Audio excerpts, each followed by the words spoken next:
आता ही एक नवीन सुरुवात केली गुरुपौर्णिमेला मी.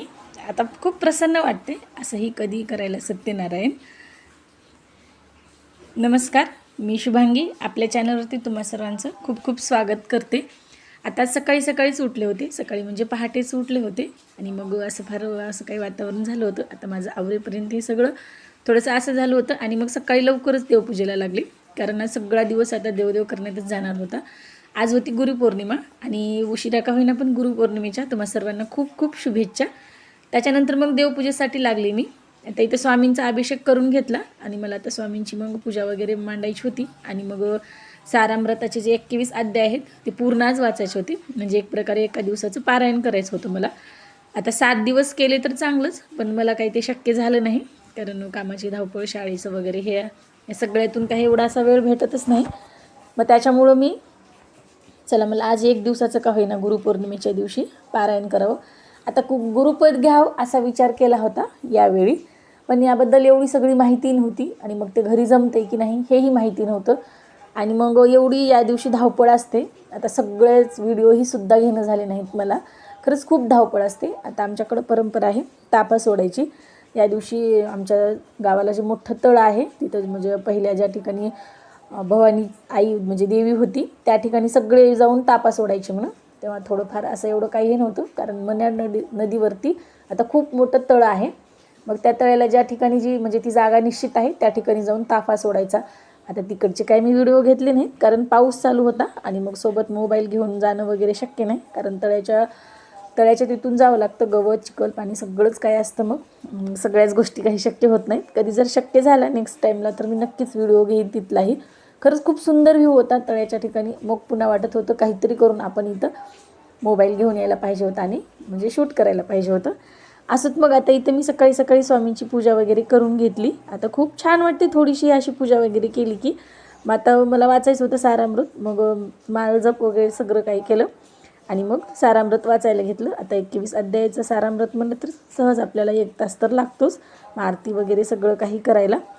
आणि अशा प्रकारे मग माझी आता देवपूजा झाली होती सकाळी. खरंच खूप प्रसन्न वाटते लवकर देवपूजा केली की, म्हणजे ती पूजा जास्त वेळ आपल्या घरात राहते असा काही समज आहे पूर्वींच्या लोकांचा. तर मग इथं वाचन वगैरे सगळं काही झालं माझं आणि मग आता भरपूर वेळ झाला होता. आता दुसरीही कामं बरीच होती. वातावरण खरंच खूप छान झालं होतं पावसाचं आणि दिवसभर त्या दिवशी तर आमच्या इथं पाऊस झाला आणि मग आता म्हणजे झडच लागली एक प्रकारे. त्याच्यानंतर मग हळदीचं लेपन वगैरे केलं उंबरट्यापुढं आणि मग उंबरट्याची म्हणजे मेन ह्याची पूजा करून घेतली मी आणि सिंपल अशी रांगोळी काढली. आता पावसामुळे काही राहत नाहीत आणि इथं म्हणजे काही होत नाही, पण वेळच नव्हता तेवढा. इथं राहते रांगोळी आणि असंही आमचा हा रांगोळी मोडणारा चोर आहे. तो कधी मोडतो मला तर काही पत्ताही लागत नाही. ती कधी मोडून टाकते की तिला काय आवड आहे की असली.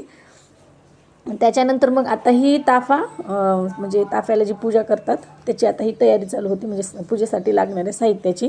आता ह्या मावशी आल्या होत्या. या दरवर्षी आम्हाला ही जी नाळापुडी म्हणतात ते देतात. ते ताफ्यावरती ठेवून मग तो ताफा पाण्यात सोडायचा असतो. तिथं पूजा करायची असते तळ्याच्या ठिकाणी.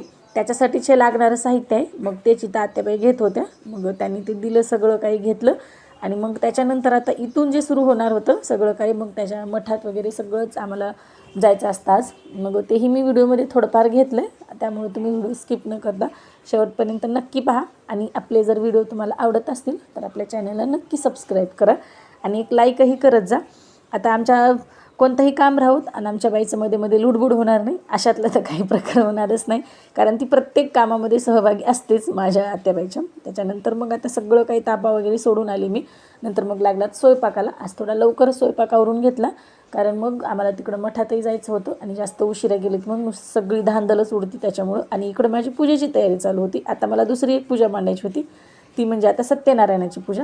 आता ही नवीनच सुरुवात केली. आता म्हणजे पौर्णिमेच्या दिवशी तसं तर शक्य झालं तर प्रत्येक पौर्णिमेला आपण सत्यनारायण करावं असं म्हणतात, पण ते काय आपल्याच्याने शक्य नाही. म्हणून आता गुरुपौर्णिमेला तेवढं तरी ही पूजा करत जा या विचारानं मग मी सुरुवात केली. मग आता येतानाच तापा सोडायला गेले होते, तिकडून हे आंब्याचे जे डहाळे आहेत ते घेऊन आले होते मी. आणि मग इकडं आता मस्त आत्याबाईचं आणि हिचं असं चालू होतं स्वराचं. मग त्यांचं इकडं पुरण वगैरे भाजून घेत होत्या त्या आणि मग इकडं पूजेची तयारी करत होत्या. असं दोघींनी मिळून कामं केली की खरंच खूप पटपट होतात. म्हणजे एकाच माणसाला सगळे कामं म्हणलं की कंटाळा येतो. आणि खरंच काल दिवस गेला पूर्ण पूजा आणि या सगळ्या कामांमध्ये. 2 प्रकारच्या पूजा, तसेच मग त्यांचं वाचन तिकडं तापा सोडायला जाणं, मठात जाणं आणि हा पुरणपोळीचा स्वयंपाक अख्खा दिवस म्हणजे पुरला नाही म्हणायला काही हरकत नाही. त्याच्यानंतर मग पूजा मी इथं आता मांडली पूर्ण सत्यनारायणाची आणि मग सत्यनारायण ही वाचून घेतली पोथी. आता ही पोथी जरा मोठीच आहे. ह्याही पोथीला जवळपास अर्धा पाऊण तास लागते सगळी वाचायला. मराठीत आहे तरीही, संस्कृतमध्ये वगैरे नाही. म्हणजे आहे संस्कृतमध्ये, पण मी ते न वाचता मराठीत आहे तीच पोथी वाचते. कारण आता ऐकायला बसलेले असतात, मागे आत्याबाई बसल्या होत्या, आता लेकरांना तर काही बसत नाहीत लेकरं, मग ते ऐकणाऱ्यालाही सोपं. आता संस्कृत आपल्यालाही वाचायला भरपूर अवघड जाते, कारण वेळ भरपूर लागते आणि फुटतही नाही पटपट. खरं म्हणजे मराठीत आपलं वाचन केलं की मग लवकर लवकर होते. मग आता इथं सगळं करत करत सायंकाळच्या वेळी मग असं म्हणजे सगळा दिवसच मावळतीच आला होता. देवांना वगैरे नैवेद्य दाखवला आता घरच्या स्वामींना ते, आणि मग सत्यनारायणाचा प्रसादामध्ये शिरा केला होता. शिरा आणि तीर्थ हे असं काय असते, मग तेच केलं. आणि म्हणजे जसं आहे तसंच करावं लागते. आणि त्याच्यानंतर मग हाही पूर्णाचा जो नैवेद्य होता तोही देवाला इथं दाखवून घेतला मी. देवांना परत एकदा नमस्कार वगैरे केला. आता हे दिवे जेव्हा मी पूजा केली होती तेव्हा लावलेले आहेत, आत्तापर्यंत राहिले. एक थोडासा विजला होता वाटते, पण बाकीचे होते, म्हणजे छान होते सगळे दिवे. खूप प्रसन्न वाटते असं घरात दिवसभर पूजा वगैरे असली की. नमस्कार वगैरे सगळं झाल्याच्या नंतर आता इकडं आणखी एक वेळेस तयार झालं. एकच साडी पण 3 वेळेस तयार व्हावं लागलं, कारण 3 ठिकाणी गेले होते आज. म्हणजे जाताना सकाळी शाळेत वेगळंच, तिकडून आल्यास तापा सोडायला वेगळंच, त्याच्यानंतर मठात असं झालं. मग मठात गेलात. आता इथं दरवाजा बंदच असतो, कारण मध्ये आता मूर्तीला वगैरे सगळेजण हळदी कुंकू वाहतात, अष्टगंध वगैरे.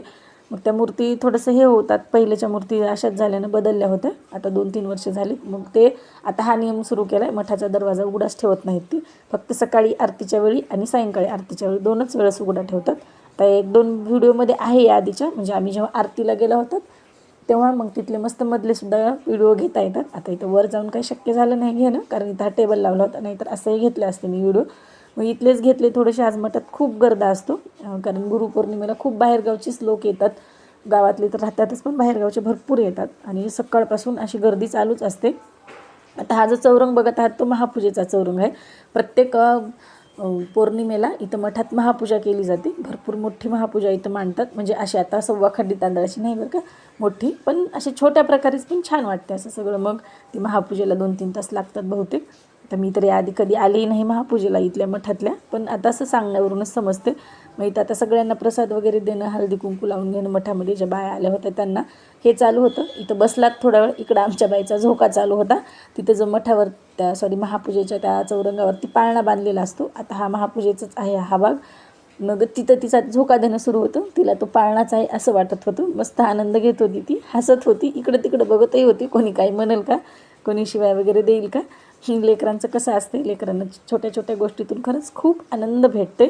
आणि अशा प्रकारे माझा गुरुपौर्णिमेचा दिवस गेला. चला भेटूया नेक्स्ट व्हिडिओमध्ये, तोपर्यंत बाय.